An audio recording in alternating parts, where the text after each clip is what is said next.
Sent for him. But hopefully he could come on because this shit bugging out. I might have to turn the whole shit off and turn it back on. Yo! Yo, Bizzy Bone! Oh, shit! Oh, shit! What's good? Yo, Bizzy. Let me explain something. Well, you know. Let me grab my chair. Let me grab my chair. Oh, shit. Oh, shit. Okay, Biz. How you doing, baby? Biz, let me tell you the positive thing. The positive thing is a celebration of music. And most of all, I saw the verse with Pac. I knew it. The Bone and Biggie. Yo, I mean, you had the legendary moment like Jadakiss at Madison Square Garden where everybody finally realized Jadakiss is one of the greatest. You showed the world last night you're one of the greatest lyricists of all fucking time. You were going crazy. Yo, man. Last night. I appreciate that. Shouts out to Bone Thug, to the crew. Shouts out to 3-6 Mafia for being a class act as well. I had a really, really good time, man. I had a real good time, man. Let me tell you something. You're busy. You know, the people don't know no better. I don't know no better. I call Steve Lobel. I call everybody. I said, Bizzy here. The night before, they said, Bizzy's here. I said, oh, shit. Because to me, Bizzy is equivalent to anybody you go get in the feature. It's like if Bizzy's there, he going to handle whoever you bring. Yes, sir. Do you feel that way, Biz? Hell yeah, I definitely feel that way as an MC, man. You know, my roots is East Coast when it comes to that and battle rap and how about my lyrics that I am. You know me, Joe. We done known each other for over a decade, so you know how I get down.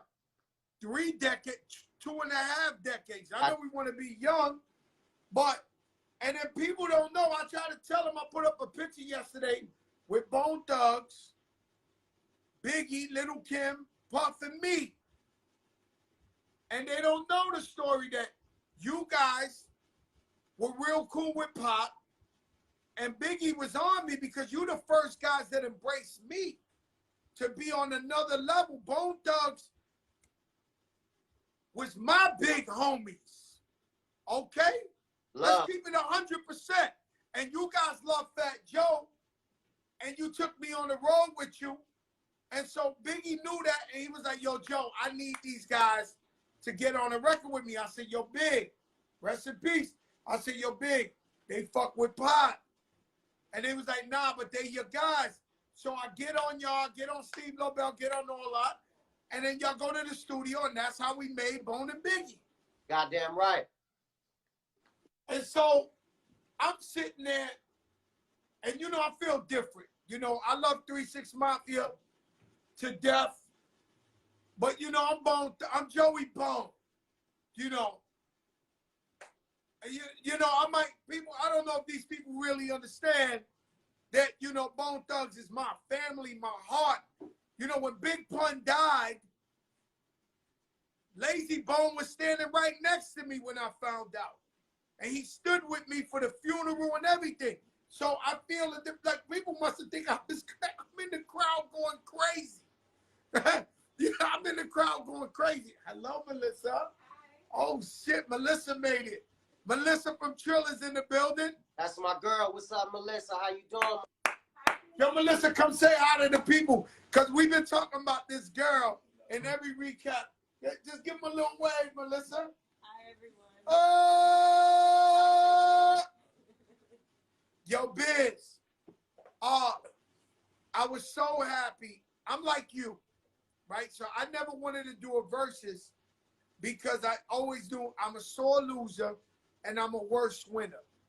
And so I knew I was going to have a problem with somebody if it wasn't like Ja Rule, who's my brother. And so I understood where you came from. But I'm glad that we regrouped.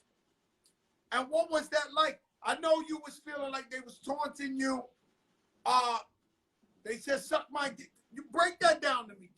So what got it to the level of you throw the shit at them and all that?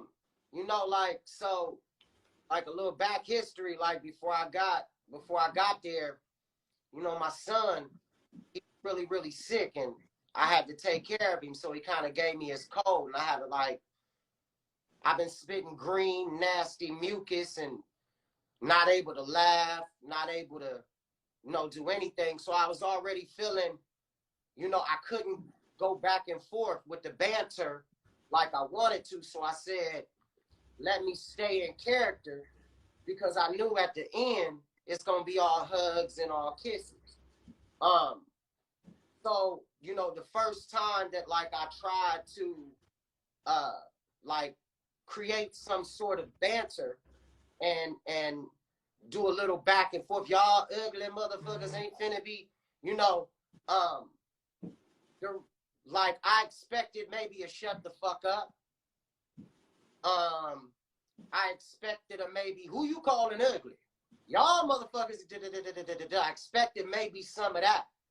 But I didn't expect, you know what I'm saying, for homie to like talk to me on some, you know what I'm saying, like I'm a street dude. And I didn't expect him to say no shit like that. And like my soul made my body react. Like, what the fuck? You know what I'm saying? Like, I couldn't think before I acted. Like, and you know, that's one of the things that I pride myself on, is being a thinking man. But so after that had happened or whatever, I didn't really know what was up. You know, I didn't know what was going down. But you know, I was on. You know, I told him, I said, I come from the projects. In New York, we call it snapping. We say, your mother looked like this, your father looked, we do that for hours. But the minute another man tell another man's SMD, it gets to violence. I mean, I think it's always been that way. So after that, I was like, you know, I called Melissa, and she was like, "You all right?" I said, first of all, I let her know I'm not trying to fuck nothing up, because I know I wasn't thinking. If I would have, I just don't know how I would have reacted in retrospect. I keep going through it, and I just don't know what else the hell I would have done. You know, so then Lobel gave me a call, and then I heard the people in the crowd chanting my name, and Lobel was like, "Come back, come back, come back." We all on stage, and then my family called me, and they was like, "They back on stage, Dad. You know, go back up there. Come on, do it." I'm like, "I'm on my way." So, you know. And so the shorty was your son? Huh? Did you have your son with you on stage? No, my son called me. Oh, but there was a young kid on stage. And so the crowd was like, we never knew if Bizzy's showing up or not. Bizzy's here. The fight breaks out. Oh, fuck. There goes Bizzy. He's leaving. We're fucked. Bone Thugs fans are fucked. Even though we got the whole crew there, we got Flash, we got Wiz, we got Lazy, we got Grace. It's like we want everybody. And so when you come back, the crowd is like, yes, like he's back. And you got to understand this is that shit. And when you come back, the temperature changes. Now you're going blow for blow for blow for blow. You got Eazy-E. The crowd sung every word to that Eazy-E verse. And what I didn't realize before the verses is I was going around. This is part of this shit I do, this fucking recap, where I start asking random people in the fucking Pollo Loco, people in the lobby of the hotel, people at the weed spot, who you going for? And all of LA is like, yo, Bone is easy. Bone is easy. We going Bone. So y'all had the home court advantage to me. I loved how it turned out. Do you think overall this was a great thing for hip hop? I mean, so I want to finish what I was going through, and I do. So when I came back, I felt like as a man and as a business person, And as an adult, you know, I wanted to make sure that I apologized to their whole side because they did what they were supposed to do. And my side did what they were supposed to do. And I wanted the fans to understand I'm not trying to fuck nothing up. And so then after that, I called Juicy J over. I said, come here, nigga. You seen it. You was there. And you know, we said a little something, you know what I mean, and I keep that between us. But as it went on, it was a respect on the floor. And, you know, I was able to ease up a little bit, you know, nod my head to some of they shit. Because I understand as we're getting to the end, all of this shit's got to end with Crossroads and us linking up and shaking hands. I knew that before I walked in. I already knew the plan. I was, one, keeping character, and for two, I was a little bit under the weather, so I was saving my voice for the performance because I've been coughing. Bizzy, I'm going to ask you this question. Fat Joe was there to support you guys, but I was upstairs minding my business, doing shit bosses do. So I'm up there watching, and Melissa comes, who's right here, and says, listen, both of these guys want to go last. None of them are going to go first.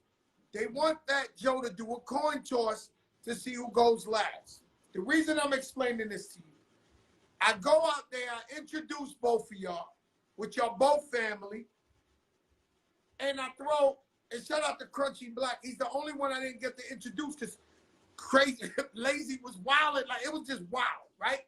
But we did the coin toss. You guys won the coin toss, tails. So you get to go last.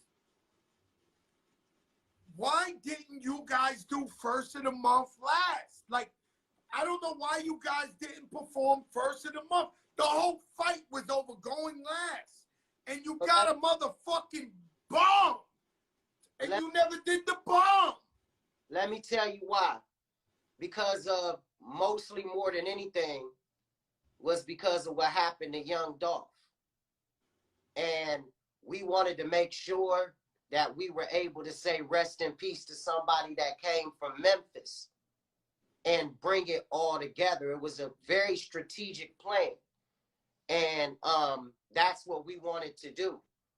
You know, we wanted to make sure that we did that. I don't know why we didn't do first of the month, but it was like we felt as though we got so much in the chamber that after we done with 3-6, we ready for a Wu-Tang, or we ready for this, or we ready for...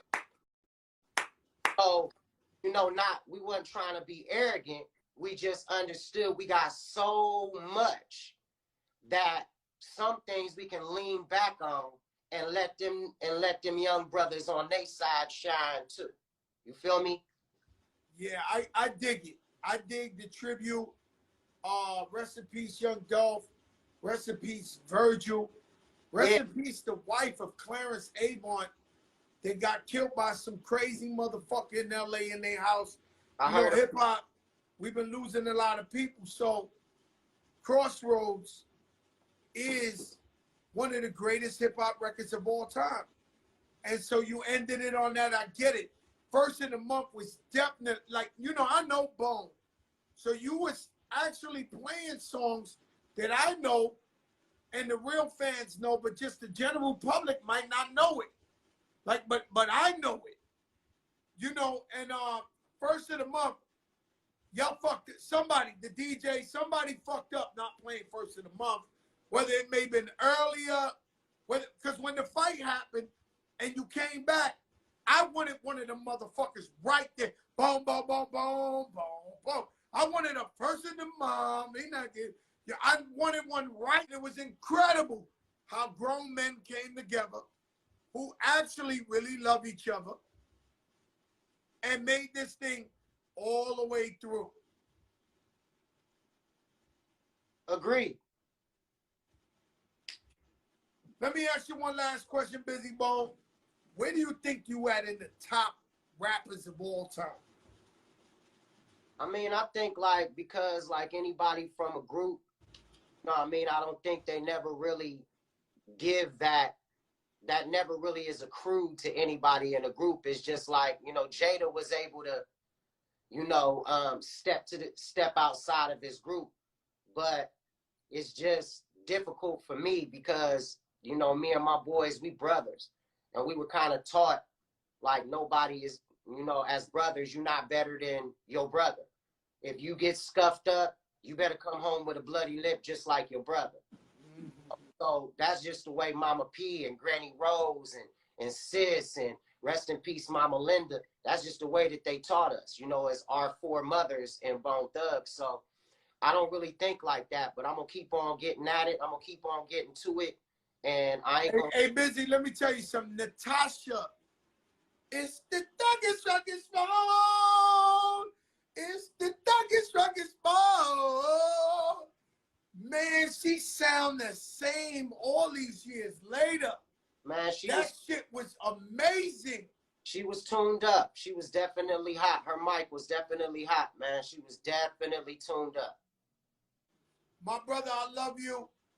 Bizzy Bone, one of the greatest of all time. I always do it, but last night, this is why Verzuz is so important. And it's the celebration of music, because last night, the way you fucking shine, Bizzy, was on another fucking level, bro. I'm watching it as a hip-hop historian. I know the greats. I seen it all. But last night, you was on your shit, my brother. I love you, Bizzy. I love you. Stay safe. All right, my brother, stay up. Goddamn Bizzy Bone